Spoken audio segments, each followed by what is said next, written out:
Bwana, ni mafanikio makubwa kabisa ambayo timu ya taifa ya Tanzania, Taifa Stars, inayaandika katika mashindano ya AFCON. Katika makala ya 35 ambayo yanafanyika pale nchini Morocco, hatimaye timu ya taifa ya Tanzania, Taifa Stars, ilifanikiwa kuondoka na sare ya bao 1-1 dhidi ya timu ya taifa ya Tunisia katika mchezo wa mashindano ya AFCON ambao ilikuwa ni wa kukamilisha kundi lao hapo jana usiku.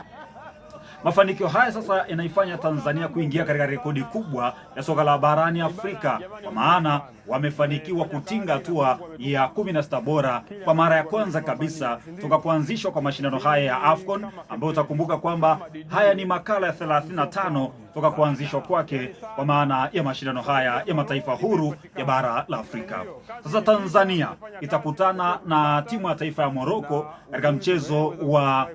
hatua ya 16 bora, na huu utakuwa ni mchezo wa kihistoria kwa sababu mataifa haya ni moja kati ya mataifa ambayo awali yaliyokutana pia katika vipute mbalimbali kunako ulimwengu wa soka, kwa maana hapa barani Afrika. Timu ya taifa ya Tanzania wakiongozwa na nahodha Mbwana Ali Samata pamoja na wachezaji wengine waandamizi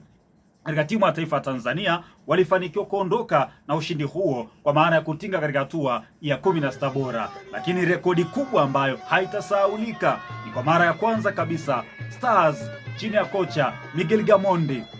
wakifanikiwa kwenda katika hatua ya 16 bora ya mashindano haya ya AFCON yanayoendelea pale nchini Morocco.